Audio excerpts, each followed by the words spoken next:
This is a story of how we acquired the seventh member of the Barnes family. We were living in Manning. The youngest Barnes was Scott. He was 5 years old, and I was 10. My daddy was working for Holly Hill Lumber Company in Holly Hill. And my mother, who had had 6 natural children, was already beginning to mourn the fact that the next year Scott would be going off to school and she would be left alone.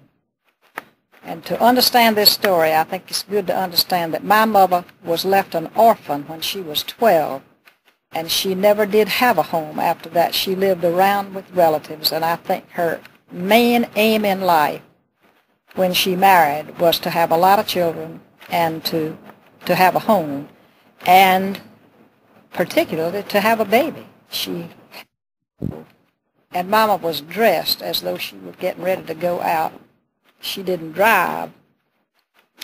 And she told my brother Frank, she said, Frank, I want you to take me to Holly Hill right now. Holly Hill was about 37 miles from there.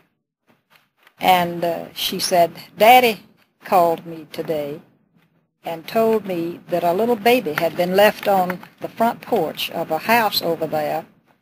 And the home was owned by somebody who worked in the mill, and they were a very young couple, and they had a little baby, and she was pregnant with a second one. And he wanted to know, but the reason my daddy called her was to tell her that he thought maybe she might be able to round up some baby things and take over to Mrs. Dorr. Ms. Dorr was her name, D-O-A-R. And Mama was ready to go because she was going to get to see a little brand new baby.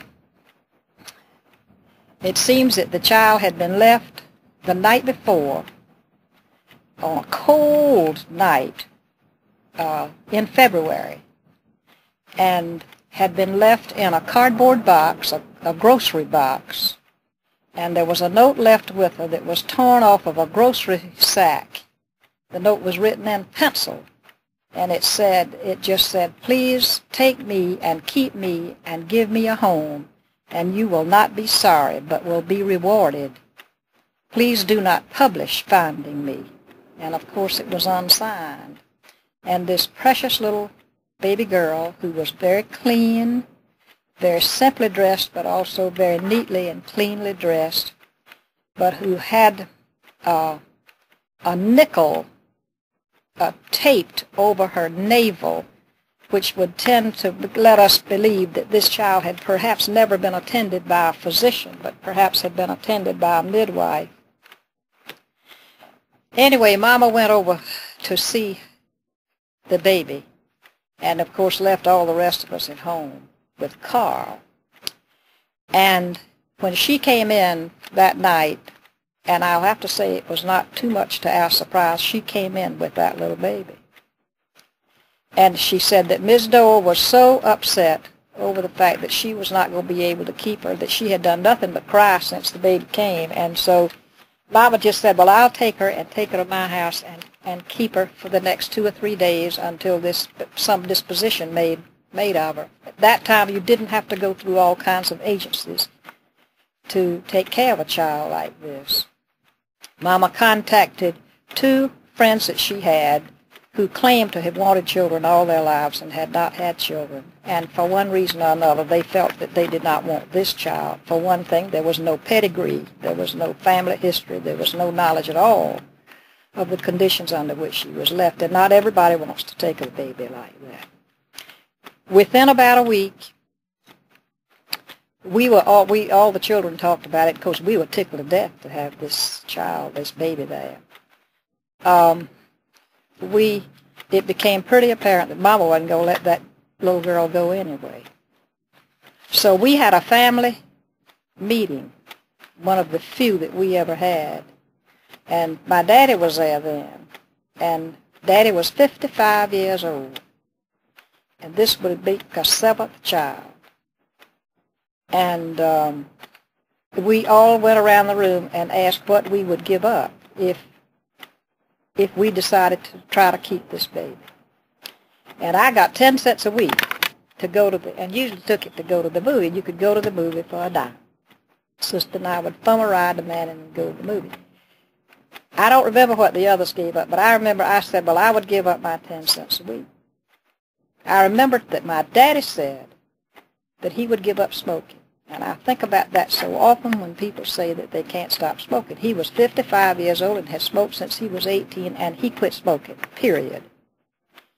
And anyway, we decided then that we would name her. We named her Betty and gave her the middle name Door for the woman on whose porch she was left. And my mother, who was very fearful that the time might come, since my father was as old as he was, when she would have difficulty taking care of this child, went to a very good friend of hers, Mrs. Alderman, who was quite wealthy, and asked her, she said, if I get in a pinch, if things get too bad, will you help me financially with this child? And Mrs. Alderman said that she would. I can begin to tell you how that little member of our family has meant to all of us, but particularly I think what she meant to my mother and daddy. She's married now. She has 3 of her own children. She's Jean's favorite, I think, in the family.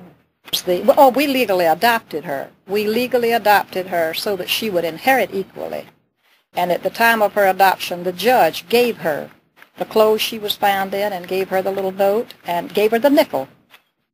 And we legally adopted her when she was 9. There had never been any inquiry about her past, which is still not known.